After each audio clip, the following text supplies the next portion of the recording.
ان العہد کان مسئولا، اس عہدوں کا تم سے سوال کیا جائے گا۔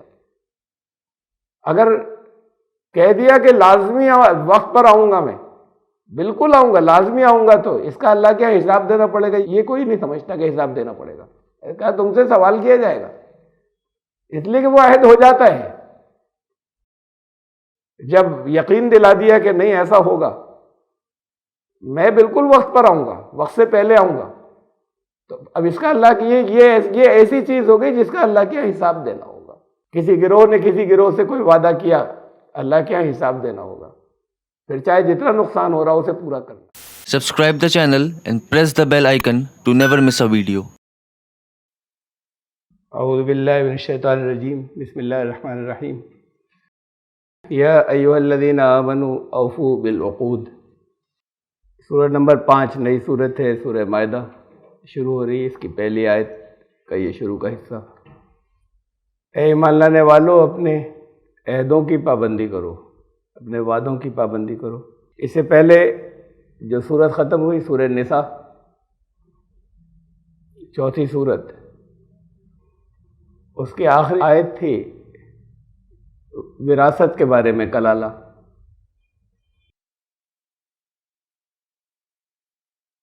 پچھلی سورت سے اس کا لنک، اس سے پہلے جتنے درس ہوئے ہیں آج تک، اس میں جب نئی صورت ہوتی ہے تو میں بتاتا آیا ہوں کہ ہر نئی صورت جو ہے اس کا لنک ہوتا ہے پچھلی صورت سے، حالانکہ ایک نیا چیپٹر شروع ہوا، اندر جو آیات ہیں ان میں تو ربط ہوتا ہی ہے،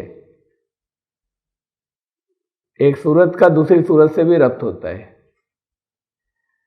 اس میں آپ کو یاد ہوگا کہ وراثت کی اصل آیات جو ہیں وہ آیت نمبر 11 اور 12 تھی، ایک ساتھ آئی تھی سورہ نساء میں۔ ایک ایکسپلینیشن اور تھا وراثت کے بارے میں، وہ آخری آیت میں آیا، آیت نمبر 176، جو وہیں آ جاتا، اس لیے کہ اس آیت کو ان دونوں کو سامنے رکھے بغیر نہیں سمجھا جا سکتا، اور وہ دونوں بھی پوری مکمل، کچھ اس میں رہ جاتا ہے، ایکسپلینیشن جو بات کو دیا گیا وہ اسی جگہ آ جاتا۔ تو میں نے اور کچھ وجوہات بتائی تھی جس میں سے ایک یہ بھی تھی۔ اب یہ جہاں صورت ختم ہوئی ہے وہاں سے پھر آگے کا لنک ہے، اس کو آخری آیت بنایا گیا۔ اچھا، آخری نہیں رکھتے، کہیں بیچ میں رکھ لیتے، وجوہات جو میں نے بتائی تھی کہ درمیان میں کچھ آیتوں کے بعد رکھتے، بالکل لاسٹ میں ہی کیوں رکھا؟ تو بالکل لاسٹ میں جو رکھا تو اس کے ساتھ میں پھر اس صورت میں جو کچھ چل رہا تھا وہ عورتوں کے حقوق تھے،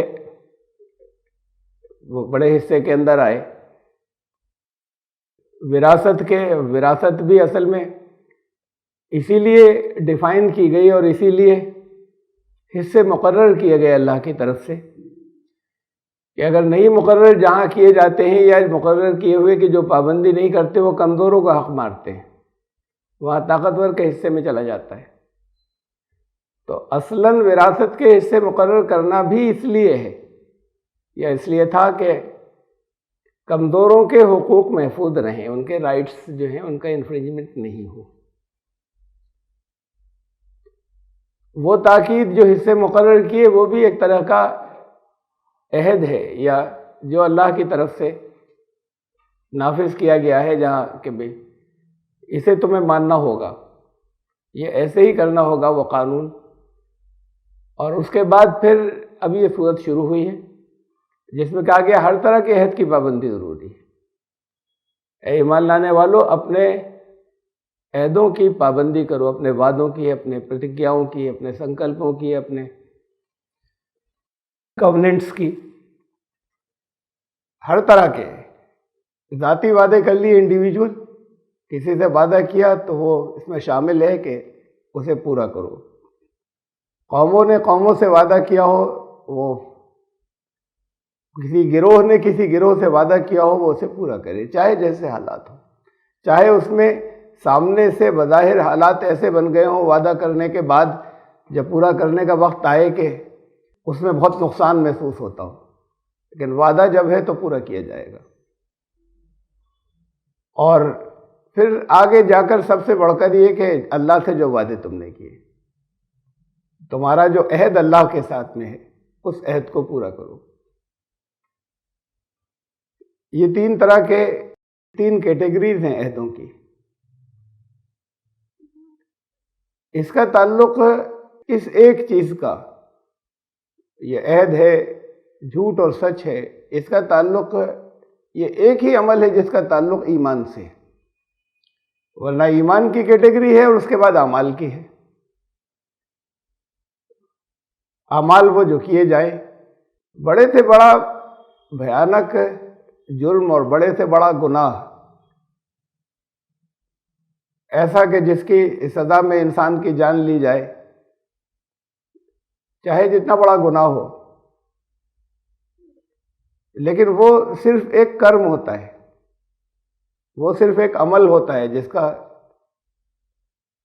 جو رزلٹ اور نتیجہ برا نتیجہ ہے یا جس کی سزا ہے وہ بہت بڑی ہے. ایمان اگر نہیں ہو تو کوئی عمل قبول نہیں ہوتا. ایمانیات الگ ہیں اور اعمال الگ ہیں. اس کو یہ اکیلا عمل ہے جس کو اللہ نے اور اللہ کے رسول صلی اللہ علیہ وسلم نے ایمان سے جوڑا ہے، جھوٹ اور سچ، کہ مومن جھوٹا نہیں ہو سکتا، ایمان لانے والا جھوٹا نہیں ہو سکتا. بڑی سے بڑی اس میں برائیاں ہو سکتی ہیں، جھوٹا نہیں ہوگا. جھوٹ سے اور سچ سے اب اسی کی کیٹیگری ہے یہ وعدوں کی پابندی. کوئی بات کہہ دی ہے، اب چاہے اس میں کوئی اللہ کی قسم کھائی یا نہیں کھائی، اور لوگ تو اور طرح طرح کی قسمیں کھاتے ہیں جو منع ہے، تو چاہے لفظ قسم استعمال کیا یا نہیں کیا، لیکن زبان دی تو وعدہ ایک انسان سے کیا ہوا ہو گیا. تو یہ ہوتا ہے کہ جہاں پر چاہے الفاظ نہ بولے ہوں لیکن بہت واضح ہو کہ بھئی ایسا کہہ رہے ہیں کہ کوشش کریں گے، تو بات دوسری ہے. لیکن اگر اتنا کہہ دیا، کوئی قسم نہیں کھائی کہ میں 9 بجے ضرور پہنچوں گا، تو پھر پہنچنا ہے اور پوری اس کی ایفرٹ کرنی ہے. اس کو اتنا کیجولی نہیں لے سکتے اتنی آسانی کے ساتھ. اگر یہ کہہ دیا کہ مجھے بالکل ضرور پہنچوں گا میں، تو اب وہ چاہے اس میں اللہ کی قسم کہا تھا یا نہیں کہا تھا. تو ہمارے یہاں تو بالکل ہی اس حصے کا تو سب سے زیادہ مذاق بن کر رہ گیا ہے. اور یہ اس کا تعلق ایمان کمزور ہونے سے ہے کہ یہ جھوٹ مومن سے نہیں ہو سکتا. اس کا تعلق پوری جماعت کے ساکھ گر جانے سے ہے، ریلائبلٹی اس کی کم ہو جانے سے، اس کا اعتبار گھٹ جانے سے، پوری قوم کا اعتبار گھٹ جانے سے اس کا تعلق، پوری قوم کا اعتماد اور ریلائبلٹی ختم ہو جانے سے. اور قرآن جو نازل ہوا، یہ اللہ کا کلام جن انبیاء اور رسول کے اوپر نازل ہوا، یہ پہلی شرط ہے کہ سچے ہوں. یعنی سارے اخلاق ہو، سارے کردار ہوں، انہیں نمونہ بننا تھا. لیکن سچا نہیں ہوگا تو پھر اس کے اندر ملاوٹ کر دے گا، یا کم از کم لوگوں کو اس بات کا یقین نہیں ہوگا کہ کچھ تو ملا ہی دیا ہوگا. تو اسی لیے نبی اکرم صلی اللہ علیہ وسلم کی جو ریپوٹیشن بچپن سے بنی تھی، ان میں تمام خوبیاں تھیں، کوئی بھی ایک بھی برائی نہیں تھی بچپن سے بڑے ہونے تک. لیکن سب سے نمایاں جو چیز تھی وہ یہ تھی کہ ان کا خطاب، ان کا لقب پڑا الصادق الامین، کہ سچے ہیں. اسی لیے یہ کہا جا سکا کہ ان سے یہ کہو کہ تمہارے درمیان عمر گزاری ہے، اگر لبثت فیکم عمرا من قبلی، تم سچا کہتے تھے، ہمیشہ تمہارے درمیان میرا ریکارڈ ہے، تمہارے درمیان ایک عمر گزاری ہے. کہیں باہر سے نہیں آ گیا کہ 1 آدھ سال کوئی تھوڑا سا رابطہ کسی سے ہوا اور تھوڑا سا کہیں سے ہوا، بچپن سے بڑا ہوا. تو ان کو یہ بتاؤ. اسی لیے جب وہ جھٹلاتے تھے، یہاں تک بھی ہوا، حالانکہ مفہوم وہی ہے، لیکن وہ ساتھ میں اتنا سا جوڑ دیتے تھے جب جھٹلاتے تھے کہ ہم تمہیں جھوٹا نہیں کہہ رہے، تم جو چیز لائے ہو اس کو جھٹلا رہے اور تمہیں جھوٹا نہیں کہہ رہے. تو دشمن یہ کہہ رہا ہے کہ تمہیں جھوٹا نہیں کہہ رہے. جو ان کی زبان سے نکل جاتا تھا اس پر آنکھیں بند کر کے اعتماد کرتے تھے. یعنی اس سے دین کی تو مخالفت تھی، لیکن کسی کے بارے میں، کسی واقعے کے بارے میں ہدیے کہ کہیں آگے آنے والے انجام کے بارے میں کبھی ان سے کچھ کہہ دیا تو جلدی سے وہ کہتے تھے منہ بند کر لو، منہ پہ ہاتھ رکھو، اپنی زبان سے ایسا مت نکالو۔ ان کا یہ ہوتا تھا کہ یہ کہہ رہے ہیں تو آ جائے گا ہمارے اوپر عذاب۔ تو قرآن نے کہا کہ ایمان لانے والوں اپنے وعدوں کی پابندی کرو۔ عقد کہتے ہیں گانٹھ کو، گرہ جد باندھ لیتے ہیں۔ اب یہ بولی میں آپ کے یہاں بھی بولا جاتا ہے کہ اس بات کو تو اپنی گانٹھی میں گرہ میں باندھ لو۔ یہ عقد جو ہے گرہ کو کہتے ہیں، تو یہ اس کے مطلب یہی ہوتا ہے اس کا کہ کوئی چیز بالکل پکی کر لی، پکی کر کے باندھ دی، بندھن ہو گیا، ایک بندھن کو کہتے ہیں۔ یہ ایک بندھن ہو گیا کہ جو اب نہیں ٹوٹنا چاہیے، کہ تم نے کوئی بات کہہ دی ہے تو پھر وہ، اور جہاں ایسے کہی ہے کہ لوگ سمجھے کہ انہوں نے بہت یقین دلایا ہے، تو پھر وہ وعدہ ہو گیا۔ یہ انڈیویجول وعدوں کی بات ہے، قوموں کے وعدوں کی بات ہے، میں نے سب کی اور اللہ سے جو وعدے کیے ہیں۔ اب وہ کسی کو یاد نہیں کہ اللہ سے جو وعدے کیے کہ کب کیے، تو پھر ایمان ہی نہیں ہے اگر یاد نہیں ہے تو۔ اس لیے کہ پیدائشی ایمان والے ہیں، بچپن سے کلمہ سکھا دیا گیا تھا۔ یہ اپنے آپ میں ایک وعدہ ہے، لا الہ الا اللہ محمد رسول اللہ، یہ وعدہ ہے۔ اب جب کوئی غیر مسلم ایمان قبول کرتا ہے تو اس وعدے کے ساتھ داخل ہوتا ہے، وہ یہاں اپنے آپ کو داخل ہوا سمجھتے ہیں۔ اس لیے یہ معلوم ہی نہیں، چاہے دن میں کئی بار پڑھ لیتے ہو تو یہ کہیے کہ یہ وعدہ کیا۔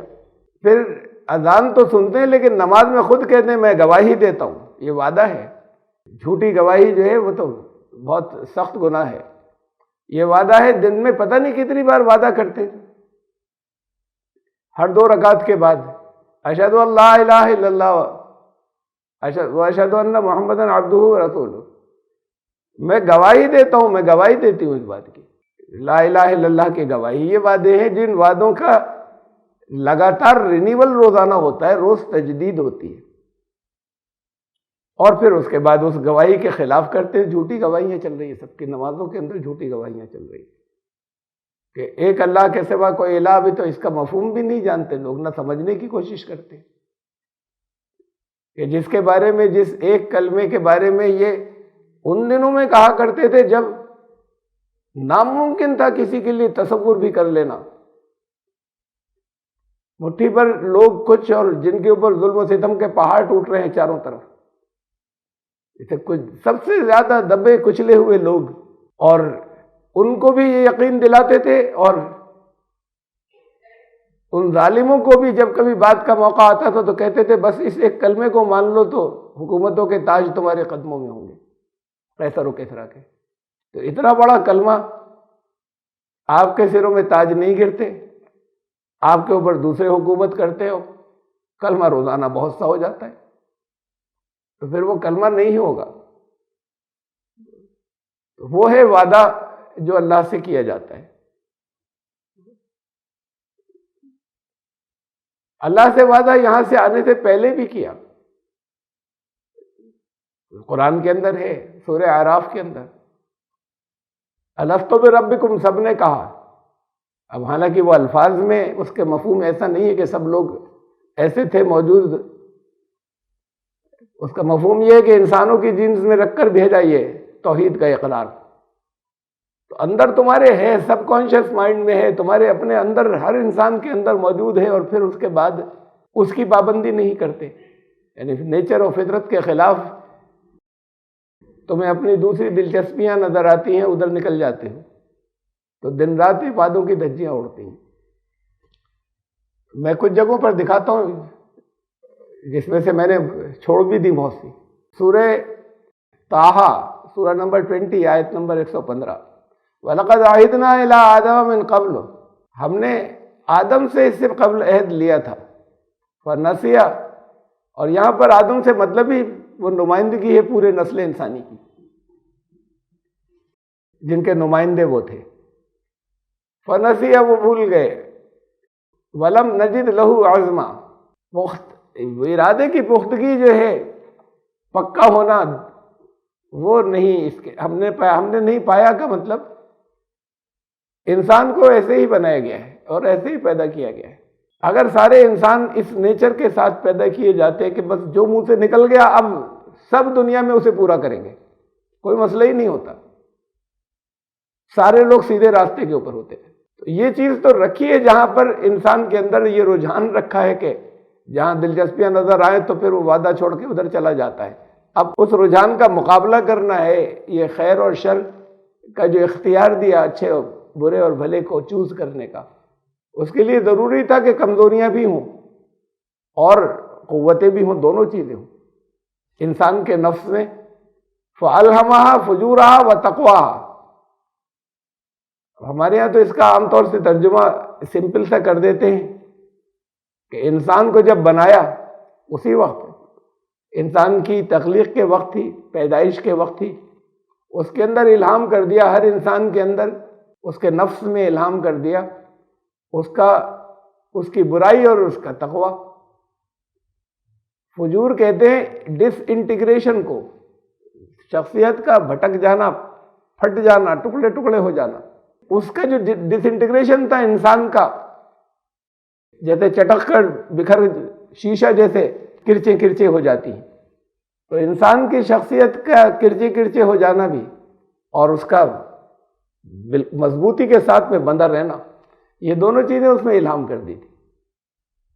اب اس کے بعد اختیار دیا کہ کسے استعمال کرے گا اور کسی ٹیمپٹیشن اور کسی لالچ کے اندر اور کسی بہکاوے میں ادھر نہیں جائے گا۔ گائیڈنس بھی بھیج دی، بتا بھی دیا، سمجھا بھی دیا کہ تمہیں یہ کرنا ہے۔ ہم نے آدم سے عہد لیا، وہ بھول گیا، یعنی یہ نسل آدم کی بات ہو رہی ہے کہ انسان بھول جاتا ہے، اور اس کو ایسے ہی پیدا کیا گیا ہے کہ وہ بھلا دیتا ہے۔ سورہ اعراف کے اندر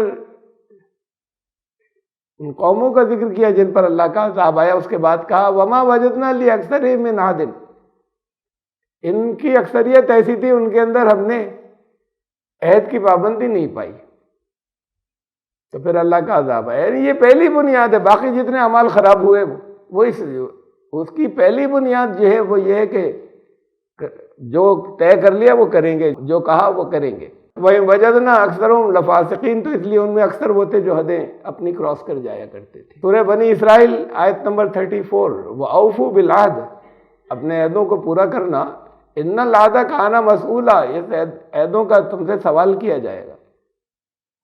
اگر کہہ دیا کہ لازمی وقت پر آؤں گا، میں بالکل آؤں گا، لازمی آؤں گا، تو اس کا اللہ کیا حساب دینا پڑے گا؟ یہ کوئی نہیں سمجھتا کہ حساب دینا پڑے گا، کہا تم سے سوال کیا جائے گا، اس لیے کہ وہ عہد ہو جاتا ہے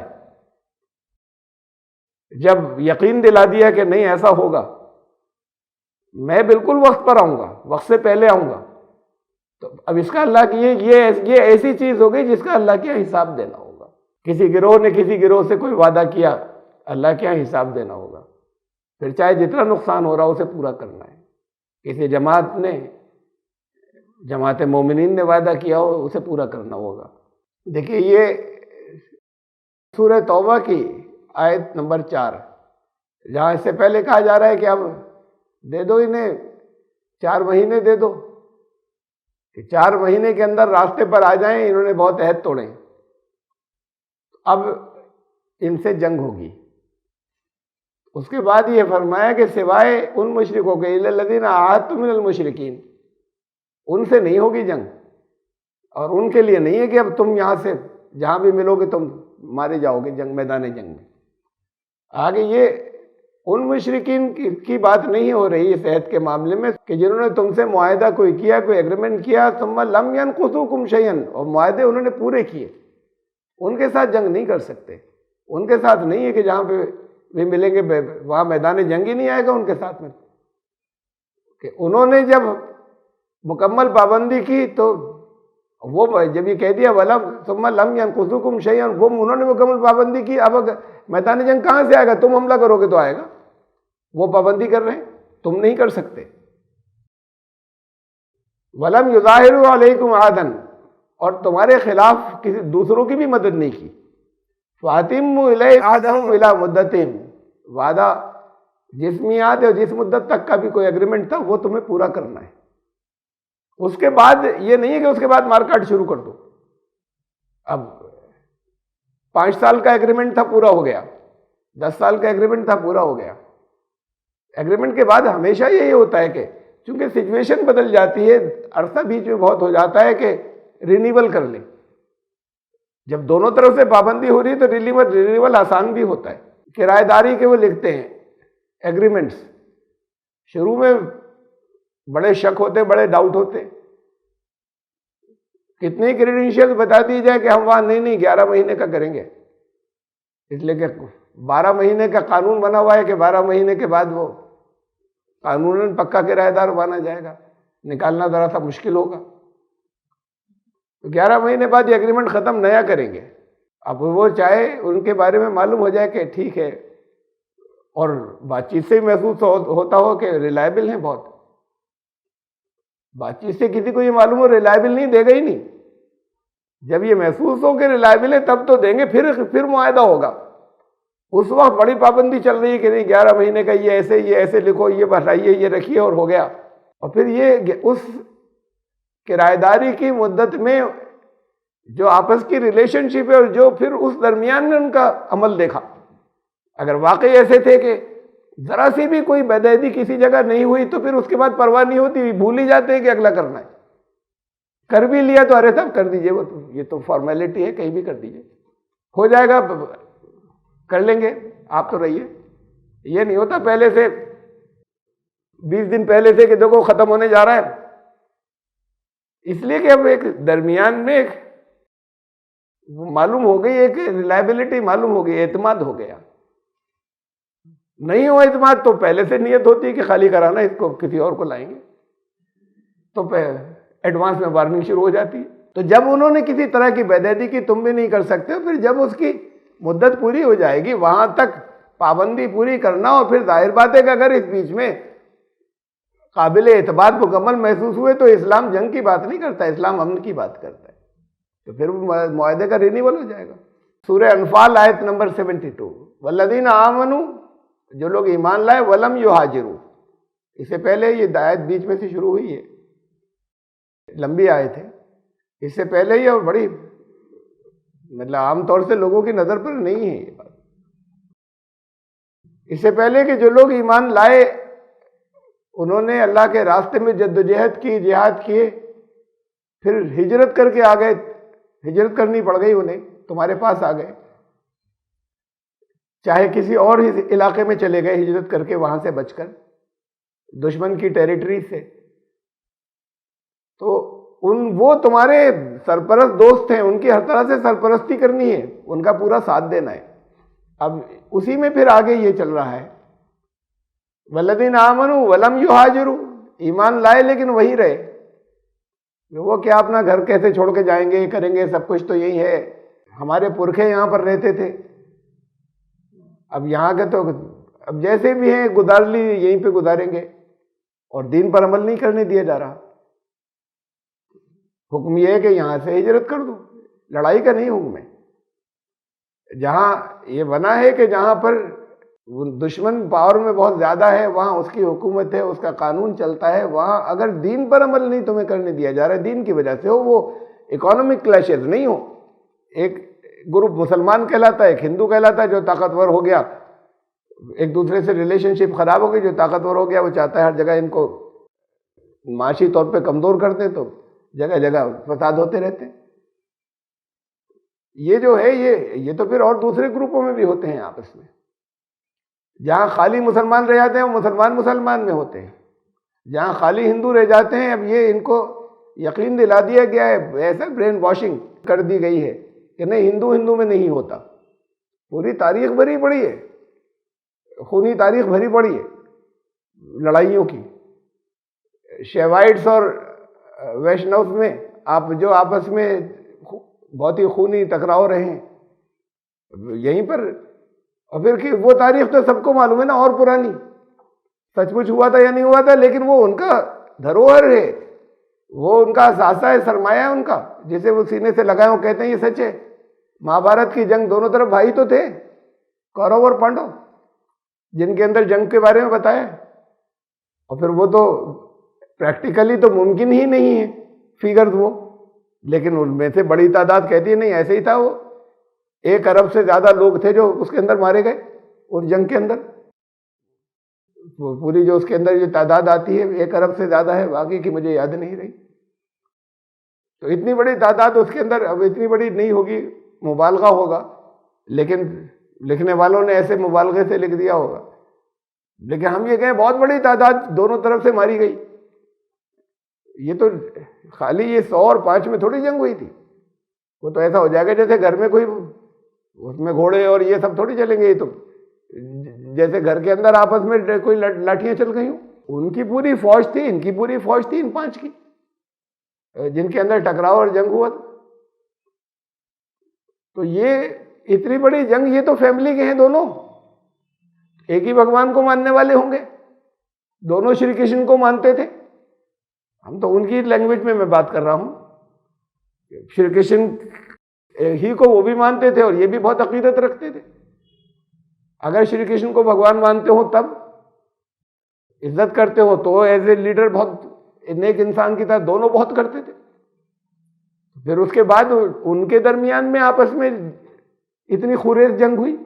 تو ایک وہاں سے ہسٹری چلی آ رہی ہے. اب یہاں برین واش کر دیا گیا کہ ہندو نہیں لڑتا، آپس میں نہیں لڑتے، مطلب ایسی جنگیں نہیں ہوتی ہیں، ایسی انفرادی انڈیویجول لڑائی وڑائی ہو جائے تو ہو جائے. تو بڑی لمبی ایک آپس میں لڑنے کی بھی ہسٹری ہے اور دوسروں پر حملوں کی بھی ہسٹری ہے. دوسروں پر سے مطلب یہ کہ اس ملک، یہاں سے ہندوستان سے باہر نہیں. ہندوستان تھا کب؟ یہ پورا ایک ملک کب تھا؟ یہ تو ٹکڑوں میں ہمیشہ بٹا رہا ہے، تاریخ میں کبھی بھی نہیں تھا. یہ تو مغلوں نے دیا ہے، ایک ملک جو دیا ہے. اس سے پہلے ہسٹری میں کبھی یہ پورا ایک دیش نہیں تھا. جن سے سب سے زیادہ نفرت ہے انہوں نے دیا ایک دیش بنا کر، یا ایک راشٹر کہہ لیں. تو الگ الگ رجواڑے تھے، الگ الگ راجا تھے، ان میں جنگیں ہوتی تھیں، آپس میں بھی ہوتی تھیں. اور ان کی ہسٹری اٹھا کر دیکھ لیں، بودھوں کے اور جینیوں کے، جو کہتے ہیں کہ یہ یہاں ایودھیا تک کو کہتے ہیں اور دوسری مختلف جگہوں کو کہتے ہیں یہ ہمارے ہیں، یہ ہماری جگہ تھی، ہمارے مندر توڑے ہیں. بہرحال یہ تو میں اس ہسٹری کی بنیاد پہ کہہ رہا ہوں جو خود ان کے یہاں موجود ہے، جو لکھے اس کی بنیاد پر میں نے ایک بات کہی. اصل بات تو یہ کہ میں پھر آیت کی طرف میں واپس آ رہا ہوں کہ اگر ہجرت کر کے تمہارے پاس نہیں آ جائیں، ما لکم من ولایتہم من شیء، پھر ان کس سے سرپرستی دوستی کا کوئی معاملہ تمہارے اوپر لازم نہیں ہے. چاہے جتنے ستائے ہوئے جو ہیں وہ ہیں، وہی پڑے ہوئے اپنی خود غرضی میں. ان کو وہ چیزیں زیادہ پسند ہے کہ یہ سب چھوڑ کے جانا پڑے گا، خالی ہاتھ بھاگنا پڑے گا. تو اسی میں چمٹے ہوئے. دین دوسرے نمبر پر ہے، اور وہ جو وہاں پر جو چیزیں ہیں وہ پہلے نمبر پر ہے. اگر ہجرت نہیں کر لی انہوں نے تو پھر تمہاری کوئی ذمہ داری نہیں ہے. تم سیف علاقوں میں رہتے ہو، دوسرے ملکوں میں، تمہاری کوئی ذمہ داری نہیں ہے کہ ان کے ساتھ میں تمہاری دوستی ہو یا سرپرستی ہو یا ان کا ساتھ دو. حتیٰ یہاجروا، جب تک ہجرت کر کے نہ آ جائیں. یہ معاہدہ یہ اللہ نے باؤنڈ کیا ہے ان کو، اور یہ عہد ہے تمہارے اوپر کہ تمہیں جس کی پابندی کرنی ہے. آپس میں بھی ہوا ہے یا نہیں ہوا ہے، دونوں میں آگے کہا وَإِنِ اسْتَنْصُرُوكُمْ فِي الدِّينِ. ہاں دین کے معاملوں میں مدد مانگیں، باقی اور تم کوئی ہیلپ نہیں کرو گے سیاسی پولیٹیکل. اگر وہ دین کے معاملے میں مدد مانگیں فَعَلَيْكُمُ النَّصْرُ، تب لازم ہے کہ تم، مسئلے مسائل ہیں، بہت سی اور چیزیں ہیں، ان کو گائیڈ کرنا ہے دین کے معاملے میں، لازم ہے تمہارے اوپر کہ کرو. إِلَّا عَلَىٰ قَوْمٍ بَيْنَكُمْ وَبَيْنَهُمْ مِيثَاقٌ، بہت سخت بات کہی گئی. دین کے معاملے میں مدد نہیں کر سکتے اگر دونوں میں آپس میں، دونوں ملکوں کے اندر، دونوں قوموں میں اگر معاہدہ تھا، کوئی ایگریمنٹ تھا. تو یہ ایگریمنٹ کو اسلام نے اتنی اہمیت دی ہے کہ وہاں سے وہ لوگ جو ستائے گئے، جو نو مسلم تھے، ان کے اپنے دین کی وجہ سے ستائے گئے، اور ستانے کے بعد وہ وہاں سے نکل کے ہجرت کر گئے کہیں. ان کی سیاسی مدد تو نہیں کر سکتے، ان کی دینی معاملات میں مدد نہیں کرو گے. دونوں قومیں معاہدہ، یہ ان کے معاملات میں انٹرفیرنس مانا جائے گا کہ ہمارے اندرونی معاملات میں مداخلت کر رہے ہیں. نہیں کرو گے تم، اگر معاہدہ ہے تو نہیں کرو گے. وہ ہوں گے، وہ ہیں تمہارے مسلمان اپنی جگہ پر، لیکن تم نہیں کرو گے. تو یہ اتنی سخت بات ہے اور اتنی اہم بات ہے معاہدوں کی، ایگریمنٹس کی پابندی. میرے خیال سے اس ایکسٹریم تک، اس انتہا تک ممکن نہیں ہے کہ کسی اور جگہ کوئی پیغام کسی قرآن کے علاوہ کہیں مل جائے، اور یہ چیز نظروں پر نہیں ہے. لوگ یہ بتائی جائے پاکستانیوں کو، یہ بتائی جائے اور ان لوگوں کو جو انٹرفیرنس کرتے ہیں، حالانکہ آپس میں باہمی معاہدے ان کے ڈائریکٹ بھی بہت سے ہیں، زبانی وعدے بھی ہیں، ڈائریکٹ تحریری معاہدے بھی بہت سے ہیں، اور اس کے یو این او کے تھرو ان کا سب کے معاہدے آپس میں، سب کے ایگریمنٹس ہیں کہ ایک دوسرے کے ملک کے اندر مداخلت نہیں کریں گے، لیکن کرتے ہیں. میں نہیں کہہ رہا ہندوستان نہیں کرتا، یہ بھی کرتے ہیں. شری لنکا کے اندر جب وہ تامل کا مسئلہ تھا تو انہوں نے جانے کے بعد اپنے وہاں تاملینس کو اپنے پلین بھیج کر ان کو ایڈ وہاں پر دی، تاملینس کو، کہ تب تاملین ہمارے ہیں. تو ان کو کوئی رائٹ نہیں تھا انٹرنیشنل قانون کے مطابق. میں تو یہ کہہ رہا ہوں کہ کرتے ہیں دنیا کے ممالک، سب کرتے ہیں. کم از کم انہیں سوچنا چاہیے جو قرآن کو ماننے کا دعویٰ کرتے ہیں کہ نہیں ہے گنجائش اور قرآن منع کر رہا ہے، تم نہیں کر سکتے. یہ خالی دنیا کے قانون کو نہیں توڑا ہے، تم نے اللہ کے قانون کو بھی توڑا ہے. اگر تم دوسرے ملکوں کے معاملات میں مداخلت کرتے ہو ایگریمنٹس آپس میں ہوتے ہوئے بھی. وَأَوْفُوا بِعَهْدِ اللَّهِ إِذَا عَاهَدتُّمْ وَلَا تَنقُضُوا الْأَيْمَانَ بَعْدَ تَوْكِيدِهَا. یہ سورہ النحل کی آیت نمبر 91. یہ ساری تشریح میں بتا دوں، خالی اس پر چل رہی ہے. ابھی سورہ مائدہ شروع ہوئی تھی، بات کو کچھ لوگ آئے اس لیے. سورہ مائدہ 5ویں سورت نہیں شروع ہوئی ہے ابھی، اس کی آیت پوری باقی ہے. اس کا ٹکڑا یا پہلا حصہ اس کا ہے کہ ایمان والوں اپنے وعدوں کی پابندی کرنا. تو اس میں وہ یہ حصہ میں بتا چکا کہ انڈیویجول وعدے ان کی پابندی بھی ضروری ہے، آپس میں کیے ہوئے انفرادی وعدے کے لیے ضروری نہیں ہے کہ لفظ وعدہ بولا جائے. اگر ایسے اس انداز میں کہا ہے کہ یقین دلایا تو پھر وعدہ ہے، ہر حالت میں پابندی ضروری ہے اس کی. اور قرآن نے کہا اس کا حساب لیا جائے گا تم سے، کہ جو تم کہہ دیتے ہو، یقین دلا دیتے ہو، پورا نہیں کرتے. اور قوموں سے معاہدے، یہ اس کی وہ چل رہی تھی مثالیں قرآن کی دوسری جگہوں سے. اب یہ اللہ کے عہد کی بات آئی تیسری. وَأَوْفُوا بِعَهْدِ اللَّهِ إِذَا عَاهَدتُّمْ وَلَا تَنقُضُوا الْأَيْمَانَ بَعْدَ تَوْكِيدِهَا. اور اللہ کے ساتھ میں جو تم نے عہد کیے ہیں ان کو وفا کرو. کتنے عہد تو ویسے ہی آپ کرتے رہتے ہیں، اپنے کوئی پریشانی آ گئی، یہ آ گئی کہ بس اب میں نے اللہ سے یہ وعدہ کیا کہ اسے پورا کروں گا، اسے پورا کروں گی. تو ایسے تو نہ معلوم کتنے اللہ سے کرتے ہیں، ورنہ اصل وعدہ تو ایک ہے ہی جو میں تفصیل سے درمیان میں کہہ چکا. لا الہ الا اللہ کہنا زبان سے اپنے آپ میں وعدہ ہے، جس کی خلاف ورزی لگاتار ہوتی ہے. اور اپنے قصبوں کو پکا کرنے کے بعد اس کو توڑ نہیں سکتے، اس کی اجازت نہیں ہے. سورہ یاسین آیت نمبر 60.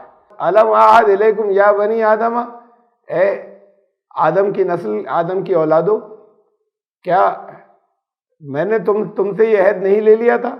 اللہ تعبدوا الشیطان، کہ تمہیں شیطان کے بندے نہیں بننا ہے، شیطانی نظام کی پیروی نہیں کرنی ہے، اللہ کے کسی قانون کے مخالف مقابلے میں پھر کسی اور دوسرے قانون کو اگر جہاں ٹکرا رہا ہو تو اسے تسلیم نہیں کرنا ہے. کیا یہ شیطان کی ورنہ بندگی ہو جائے گی؟ تو کیا تم سے یہ عہد میں نے نہیں لے لیا تھا؟ انہ لکم عدو مبین، وہ تو تمہارا کھلا دشمن ہے. اب وہ تمثیلی طور پر تو وہ واقعہ بھی ہے کہ جب دنیا میں آنے سے پہلے جتا دیا کہ دیکھو تمہارا کھلا دشمن ہے، اب آئندہ اس سے تم محتاط رہنا، جو ہدایت آئے صرف اسی کی پیروی کرنا. اور پھر یہ وعدہ تو اس شکل میں جیسے ابھی میں نے بتایا وہ تو روزانہ لوگ کرتے ہیں، گواہیاں دیتے ہیں نماز میں، اشہد ان لا الہ الا اللہ. سورہ 33 سورہ احزاب آیت نمبر 23. من المؤمنین رجال صدقوا ما عاہدوا اللہ علیہ. دیکھیے ان کو معلوم تھا کہ یہ وعدہ ہے، کہیں اللہ ملا تھوڑی تھا انسانی شکل کے اندر کہ صاحب عہد کر کے آئیں. وہ کہتے کب کیا تھا. وہ لوگ ایمان لانے والوں میں ایسے لوگ ہیں کہ جنہوں نے اللہ سے جو عہد کیا وہ انہوں نے سچ کر دکھایا. فَمِنْهُمْ مَنْ قَضَىٰ نَحْبَهُ وَمِنْهُمْ مَنْ يَنْتَظِرُ. ان میں وہ بھی ہیں جو اپنی مراد پا چکے اور باقی منتظر ہیں کہ کب نمبر آئے گا ہمارا. انہوں نے اپنی زندگی دینے کے بعد اپنی مراد پا لی، یہ ان کی تمنائیں تھیں، مراد پا گئے، وہ کامیابی کی جگہوں پر پہنچ چکے. اور بعض منتظر ہیں کہ ہمارا نمبر کب آئے گا. یہ وہ ہیں جنہوں نے جو وعدوں کو سچا کرنے والے لوگ ہیں. وما بدلوا تبدیلا، کسی طرح کی کوئی تبدیلی ان کے اندر نہیں آئی. جب یہ ہو گیا کہ دشمنوں کا گھراؤ ہو گیا تب بھی کوئی تبدیلی نہیں آئی۔ سورہ انفال آیت 27، رسول کے ذریعے ہوتے ہیں اللہ کے وعدے۔ یا ایھا الذین آمنوا لا تخونوا اللہ والرسول وتخونوا اماناتکم وانتم تعلمون، ایمان لانے والو اللہ اور رسول سے خیانت مت کرنا۔ یہ تینوں چیزیں انٹر ریلیٹڈ ہیں، سچ اور جھوٹ، امانت و خیانت، وعدہ کرنا یا وعدے سے مکر جانا، وعدے کی پابندی یا وعدے سے مکر جانا، یہ تینوں چیزیں انٹر ریلیٹڈ ہیں۔ سچا نہیں ہوگا وعدے کی پابندی نہیں کرے گا، وعدے کی پابندی نہیں کرتا ہے سچا نہیں ہے۔ سچا ہوگا تو امانت کے اندر خیانت نہیں کرے گا، بے ایمانی نہیں کرے گا۔ یہ ساری امانتوں میں خیانت ہوتی ہے، ہر طرح کی بے ایمانی امانت میں خیانت ہوتی ہے۔ پھر امانتیں بڑی بھی ہوتی ہیں، امانت وہ بھی ہے جس کے بارے میں قرآن نے کہا انا عرضنا الامانۃ علی السماوات والارض، ہم نے آسمانوں و زمین اور پہاڑوں کے اوپر امانت کو پیش کیا تھا اور پھر انسان نے اٹھا لیا اسے۔ امانت بار امانت وہ بھی ہے، امانت وہ جس کی ذمہ داری تمہیں دی گئی۔ امانت صرف پیسے نہیں ہوتے، کوئی گہنے وہنے رکھے صرف وہ نہیں ہوتے۔ امانت جو ذمہ داری تمہیں دی گئی اور تم نے اس کو مان لیا اور عہد کر لیا تو پھر وہ امانت ہو گئی، اس کا حساب دینا ہے، وہ امانت ہو گئی۔ تو اے ایمان لانے والو، اللہ اور رسول کے ساتھ خیانت مت کرنا۔ رسول اللہ صلی اللہ علیہ وسلم نے پیسے تھوڑی بانٹے تھے لوگوں کو کہ ان کو واپس کرنے، کہ ان کے ساتھ خیانت مت کرنا۔ اور وَتَخُونُوا أَمَانَاتِكُمْ، اپنی امانتوں میں بھی خیانت مت کرنا۔ جو یہ اس طرح دھن کی شکل میں امانتیں ہوتی ان کی بھی مت کرنا خیانت۔ تم تو جانتے ہو کہ یہ بتایا گیا، تم جانتے ہو کہ یہ ایمان کا حصہ ہے۔ اور سورہ نساء میں ایک آیت گزر چکی ہے، اس کا ایک حصہ ہے آیت 58، ان اللہ یأمرکم ان تؤدوا الامانات الی اہلہا، اللہ تمہیں یہ حکم دیتا ہے بے شک کہ امانت جن کی ہیں ان کو لوٹا دو، ان کو واپس کر دو۔ میں واپس کر دو کا مطلب جب وہ مانگے تو ان کو دے دو، تمہارے پاس محفوظ رہنے چاہیے، تمہاری ریلائبلٹی ہونی چاہیے، تمہارا اعتماد ہونا چاہیے، بھروسہ ہونا چاہیے۔ ٹھیک ہے، ان کا اب وہ انہوں نے عمل کر کے دکھا دیا کہ بھروسہ اس وقت تک کا ہے جس وقت انہوں نے جان لینے کے لیے گھر کو گھیرا ہے، تو اس وقت حضرت علی کو بستر پر چھوڑ کے آ رہے ہیں کہ امانتیں ہیں میرے پاس، ان کی امانتیں جو خون کے پیاسے ہیں، انہیں معلوم ہے جان سے مار دیں گے، ہمارا مال کہیں نہیں گیا، اس درجے کا یقین ہے انہیں۔ اور پھر وہ یقین جو ہے وہ پورا ہی اس واقعے سے پورا ہوا کہ وہ ان کو پہلے امانتیں سپرد کی، انہیں چھوڑا کہ یہ کس کس کے ہیں، یہ ان کو پہنچا دینا۔ تو رسول اللہ صلی اللہ علیہ وسلم نے کہا کہ یہ تین چیزیں ہیں۔ ایمان لانے والا وہ ہے کہ جب سچ بولے، ایمان لانے والا وہ ہے کہ وعدہ کرے تو پورا کرے، ایمان لانے والا وہ ہے جو ایمان یہ ہے کہ جو امانت اس کے پاس رکھی جائے اس میں خیانت نہ کرے، قابل اعتماد ثابت ہو۔ اور جس نے جتنا اس کو توڑا ہے، جتنی بھی کمی جس سے رہی، اتنا اس کے اندر یہ ایمان مومن و منافق کا یہ فرق ہے، اتنی منافقت ہے اس میں۔ جتنا یہ زیادہ ہوگا حصہ، اتنی منافقت اس کے اندر زیادہ ہوگی۔ اور منافقت چھوٹی چیز نہیں ہے، منافقت بھی کفر ہے، کہ یہ کفر ہے، بلکہ سزا کے طور پر تو قرآن نے کہا ان المنافقین فی الدرک الاسفل من النار، جب سزا آئے گی تو سزا کے موقع پر یا حساب کے دن منافقین سب سے نچلے درجے کے اندر ہوں گے جہنم کے، ان سے اوپن جو لوگ کفر کرنے والے ان سے زیادہ سخت تکلیف میں، ان سے زیادہ بری جگہ، اس لیے کہ انہوں نے اوپن کفر کیا، یہ سامنے سے دھوکہ دیتے رہے، تو پھر انجام کے اعتبار سے ان سے بھی زیادہ بری جگہ ہوں گے، قرآن نے کہا ہے۔ یہ ہے منافقت، اگر یہ تین چیزیں کسی کے اندر ہوئیں، جتنی زیادہ ہوئیں اتنا بڑا منافق ہے۔ اور پھر صرف دو مثالیں اور میں نے بہت چھوڑ دی، دو کیا مطلب ایک ہی آیت ہے، اس کے یہ دو حصے ہیں۔ سورہ فتح کی آیت نمبر 10، ان الذین یبایعونک انما یبایعون اللہ، تمہارے ہاتھ پہ جنہوں نے بیعت کی انہوں نے اللہ کے ہاتھ پہ بیعت کی ہے۔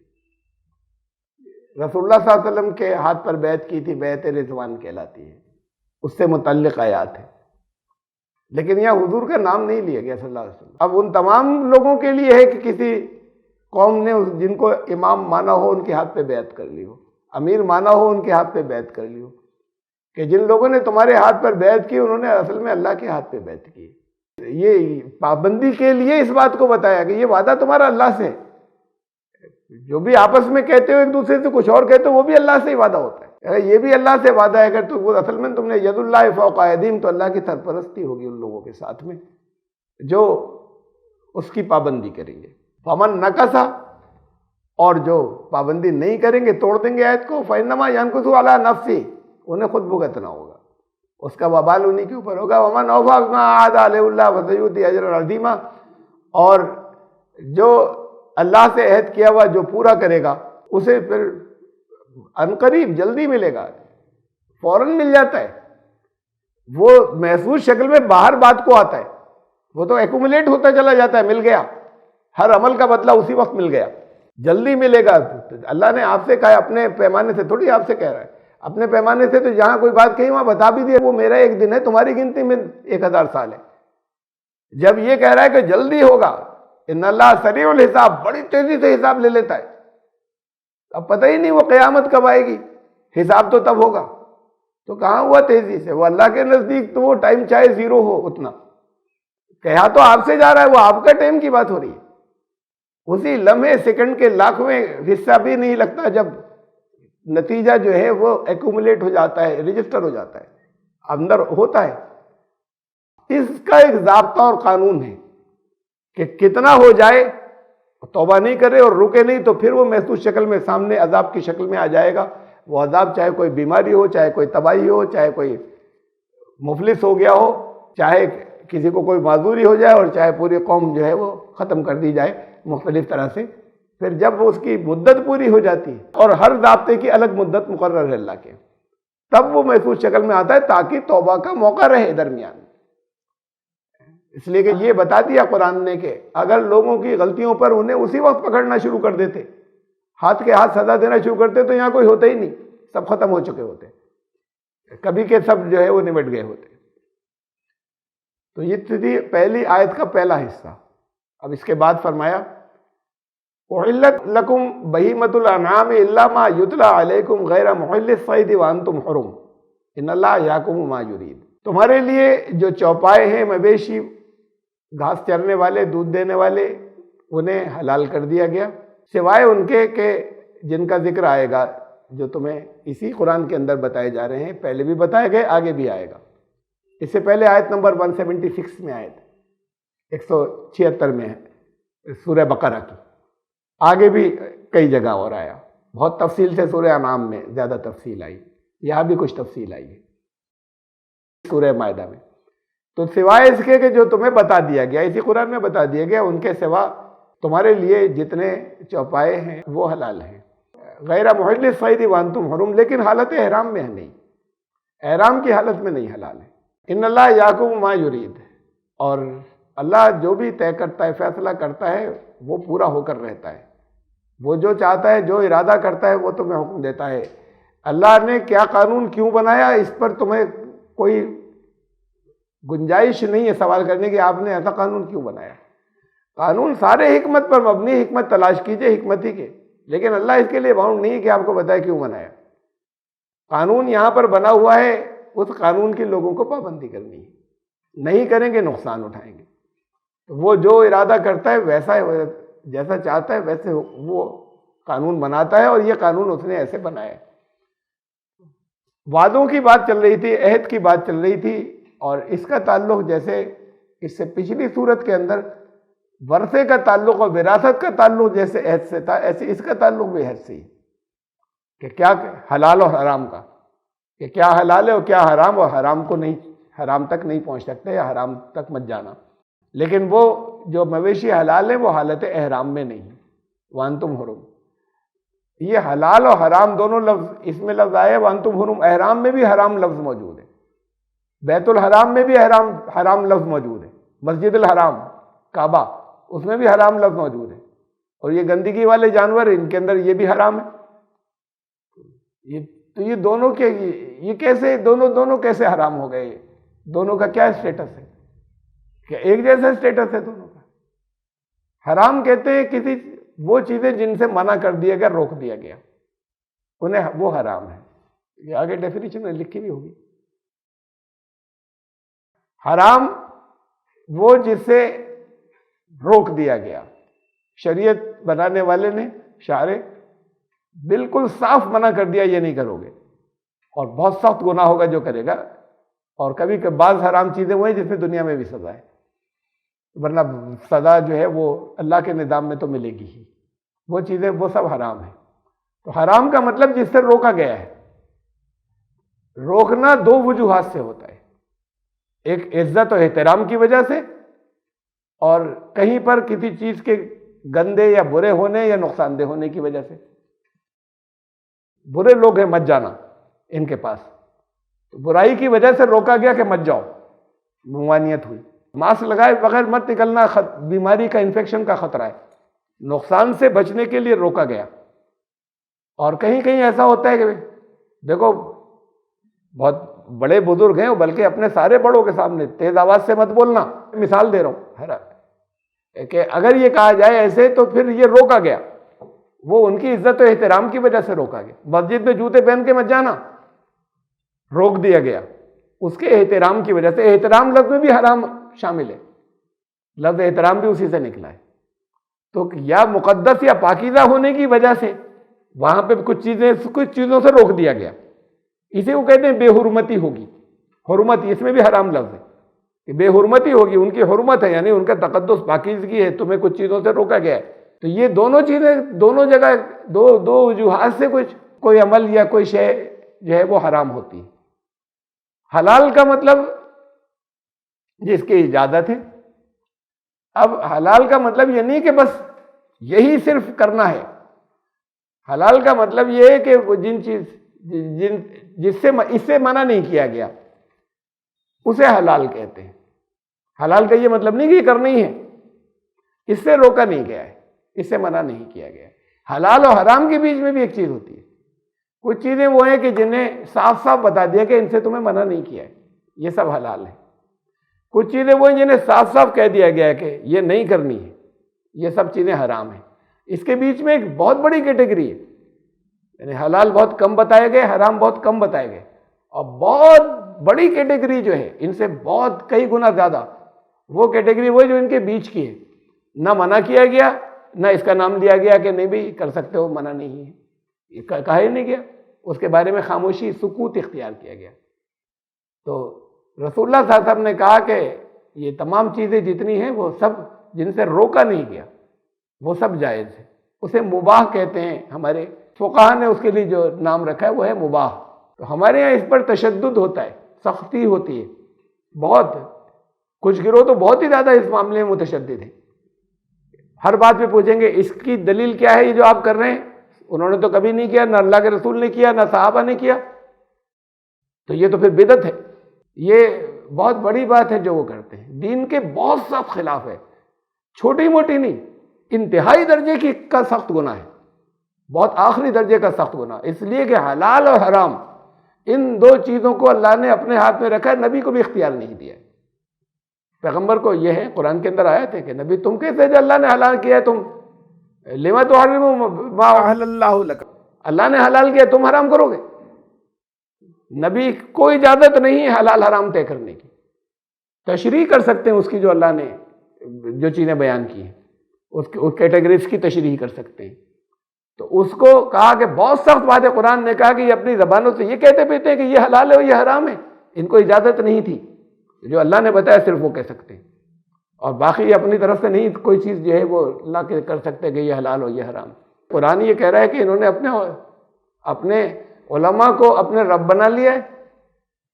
پوچھا رسول اللہ صلی اللہ علیہ وسلم کہ یا رسول اللہ، وہاں سے اسلام قبول کیا تھا جنہوں نے سوال کیا، انہوں نے وہ پہلے یہودی تھے، تو یا رسول اللہ وہ لوگ ایسے تو نہیں کرتے، انہوں نے اپنا رب نہیں بنایا ہوا ہے اپنے علماء کو۔ کہا کہ کیا ایسا نہیں ہے کہ جس چیز کو وہ حلال کہہ دیتے ہیں وہ حلال مان لیتے ہیں، جس چیز کو بھی وہ حرام ٹھہرا دیتے ہیں وہ اسے حرام کر دیتے ہیں، ایسا کیا نہیں ہوتا؟ ہاں ایسا تو ہوتا ہے، یہی ان کو رب بنانا ہے۔ تو یہ اتنی بڑی بات ہے کہ رب بنا لینا، اگر ان کو جس کو اللہ نے نہیں کہا، یہاں پر رسول اللہ صلی اللہ علیہ وسلم بھی نہیں آ رہے، رسول اللہ صلی اللہ علیہ وسلم کی تشریح ہوگی بس۔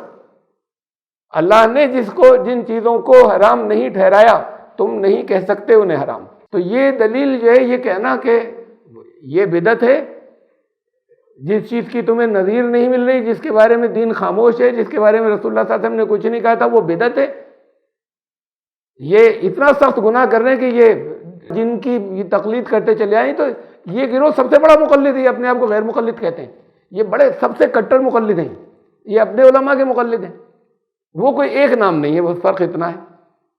یہاں پر لوگوں نے اپنے ایک ایک نام جو ہیں وہ لے لیے، امام ابو حنیفہ اور اس کے وہ بڑے کٹر مقلد ہو گئے، اور وہ ان کا کوئی ایک نہیں بلکہ کئی ہیں جو پرانے، جیسے وہ جنہیں وہ اسلاف کہتے ہیں،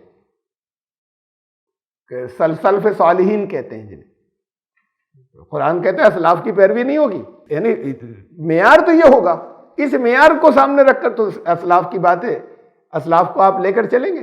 تو بات یہ کہ یہ یہاں تو صرف بدعت کا چارج لگاتے ہیں، وہ شرک ہے، وہ ان کو رب بنا لینا ہے کہ جہاں جن چیز سے اللہ اور اللہ کے رسول نے نہیں روکا اسے تم حرام نہیں ٹھہرا سکتے، تم یہ سوال نہیں کر سکتے کہ اس کی تو کوئی نظیر نہیں ملتی، آپ بتائیے کیا اس سے روکا تھا، بجائے اس کے کہ تم یہ سوال کر رہے ہو، یہ onus is on to you to explain کہ یہ ان چیزوں سے روکا گیا تھا، کیا یہ رسول اللہ صلی اللہ علیہ وسلم نے منع کیا تھا؟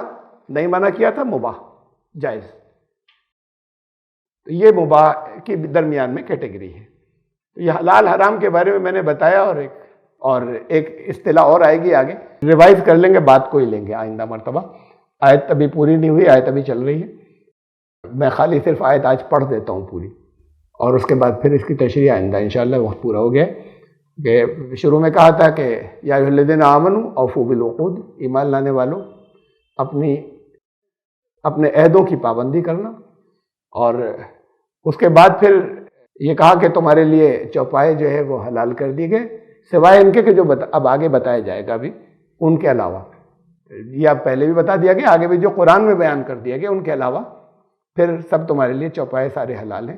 اس کا یہ مطلب نہیں کہ دوسرے چار پایوں والے یہ جو مویشی ہیں، وہ یہ جو پالتو ہوتے ہیں، ان کو کہتے ہیں بہیمۃ الانعام، جن کو پالا جا سکتا ہے اور بڑے لیول کے اوپر جن کی بریڈنگ ہوتی ہے، فارمنگ ہوتی ہے، یہ کیٹل جو ہیں، مثلاً ہرن ہے وہ بھی چار پیروں والا ہے، تو وہ چوپایا ہے کہ نہیں ہے، وہ مویشی نہیں ہے، مویشی کی لسٹ میں نہیں آتا، لیکن ایسا نہیں کہ وہ حرام ہے، اور جنگل کے اندر اور بہت سے جانور ہیں وہ حرام ہیں، یہ تم اپنی ضرورت کے لیے، یہ تمہارے بستیوں میں ہوتے ہیں اس لیے ان کے بارے میں ایک قانون بتایا، اس کا یہ مطلب نہیں کہ اس کے علاوہ جتنے ہیں وہ سب حرام ہیں۔ اس بات کو خوب اچھی طریقے سے سمجھے کہ حلال کا یہ مطلب نہیں ہے کہ جو تم سے کہا جا رہا ہے اس کے علاوہ سب حرام ہے، حرام کا یہ مطلب ہے کہ جو کچھ تم سے کہا گیا اس کے علاوہ سب جائز ہے، جو اس سے تو رکو حرام سے۔ حلال کا یہ مطلب نہیں جو بتایا جا رہا ہے اس کے علاوہ سب منع ہے۔ تو حلال یہ بتایا گیا کہ جن کو تم اپنی ضرورت کے لیے کھانے پینے کے لیے پالتے ہو، اس میں سے ہم آگے شرطیں بتائیں گے کہ کیسے حلال ہوتے ہیں، وہ ایکسیپشنز ہیں۔ اللہ کا نام نہیں لیا حرام ہو جائے گا بھائی، غیر اللہ کا نام لیا حرام، آگے ہم شرطیں بتا دیں گے، مر گیا تھا اس کے بعد تم نے کاٹا تو حرام ہو جائے گا۔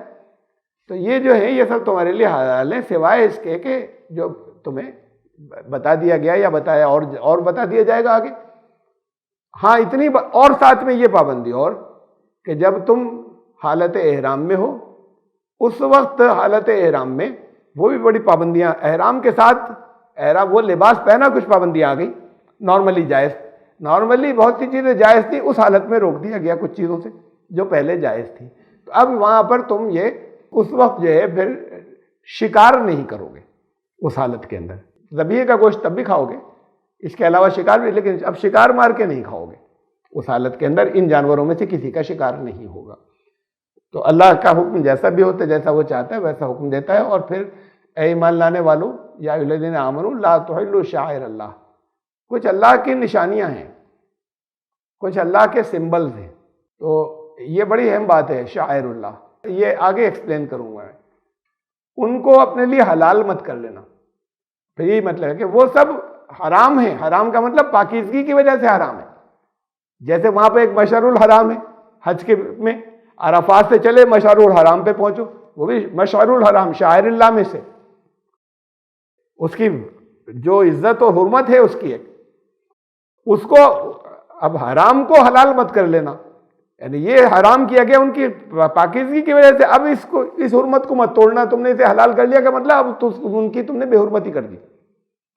تو اللہ کے شاعر اللہ جو ہیں وہ ان کو حلال مت کر لینا، جو حرام مہینے ہیں اس کو حلال مت کر لینا، کوئی مہینہ ہے جس کے بارے میں پابندی لگائی کہ جنگ نہیں ہوگی، مار کاٹ نہیں ہوگی، روس سیز فائر رہے گی، ولل ہدیہ ولل قلائد، اور قربانی کے جو جانور ہیں وہ، اور قربانی کی نیت سے جن کو پہلے سے طے کر دیا گیا، کیسا بھی نشان بنا دیا ہو، پہلے گلے میں پٹے ڈال دیتے تھے، ہر ایک کو معلوم ہے، تو قربانی کی نیت سے جو جانور طے کر لیا وہ بھی اب حرمت ہو گئی اس کی، اب تم اس کو عام حالات کے اندر اس کو کسی اور اس قربانی کے علاوہ کو اس کا احترام رہے گا اور اس کو نہیں کاٹ سکتے جس کی نیت کی تھی۔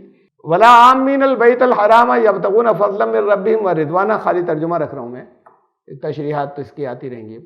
اور پھر وہ جو بیت الحرام ہے، کعبہ، وہ بھی حرام گھر ہے، حرام کا مطلب حرمت والا ہے، عزت والا ہے، اس کے وہاں پر کچھ چیزیں منع ہیں جو نارملی جائز تھیں، تو وہاں پر جو آنے والے ہیں وہ ان آنے والوں کو بھی احترام ہے کہ ان سے چھیڑ چھاڑ نہیں کرو گے تو ان کو، وہ ان کے لیے پورے سکون اور سیف وہ آ سکیں۔ وہ آتے ہیں اللہ کا فضل ڈھونڈنے کے لیے، اپنے رب کا اور اس کی رضا کو ڈھونڈنے کے لیے آتے ہیں۔ وَإِذَا حَلَلْتُمْ فَاصْطَادُوا، اور جب تم احرام تمہارا کھل جائے، وَإِذَا حَلَلْتُمْ، یہاں حلال اس کے معنی میں ہے کہ جب اس جو حرام کیا گیا تھا، احرام کی حالت تھی، اب جب اس کو اس سے حلال ہو گئے، یعنی جب تم نے اسے اتار دیا، تو اس کے بعد پھر تم شکار کر سکتے ہو۔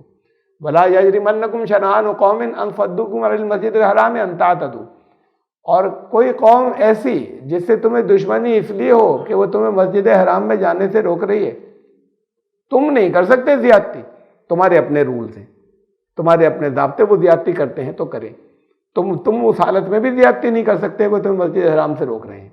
وَتَعَاوَنُوا عَلَى الْبِرِّ وَالتَّقْوَىٰ، بھلائی کے کاموں میں ہر ایک سے تعاون کرنا، وَلَا تَعَاوَنُوا عَلَى الْإِثْمِ وَالْعُدْوَانِ، برائی کے کام میں کسی کے ساتھ میں تعاون مت کرنا، کسی کا ساتھ مت دینا چاہے اپنے ہوں۔ وَاتَّقُوا اللَّهَ، تقوی اللہ کا اختیار کرنا، اللہ کے قانون کی پکڑ سے بچنا۔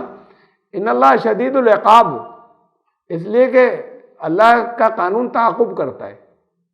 یہ ہمارے پاس ترجمہ اس کا ایسی ہوتا ہے عام طور سے کہ اس کی سزا بڑی سخت ہے، شدید العقاب۔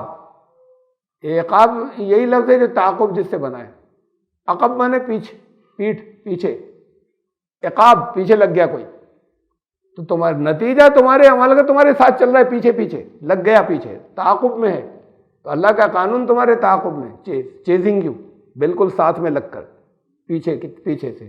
یہ ہے اصل عقاب کا مطلب، یہ بہت سخت چیز ہے جو تمہارے پیچھے لگ گئی، اگر تم نے اس کی خلاف ورزی کی تو اس کی پکڑ بہت سخت ہے، اور جتنی سخت چیز، جتنی بھیانک چیز پیچھے سے آ کے حملہ کرے گی اتنے سخت نقصان ہو جائے گا۔ کسی نے پیچھے سے آنے کے بعد کوئی چھوٹی سی کوئی چیز تھی، کوئی کنکری لگ گئی تو کچھ کبھی کبھی تو احساس بھی نہیں ہوا، پیچھے سے آنے کے بعد آج جا رہے ہیں، ایک بھیڑ نے کاٹ لیا تو چونک جائیں گے، تکلیف ہو گئی بہت، اور پیچھے سے کسی اس نے شیر نے حملہ کر دیا تو گئے، پھر کسی گینڈے نے ٹکر مار دی، تو یہ تو یہ ہے کہ کیا پیچھے کیا ہے تم نے نہیں دیکھا، پیچھے وہ ہے جو تمہارے عمل تھے، اس کا نتیجہ تعاقب میں ہے اللہ کا قانون۔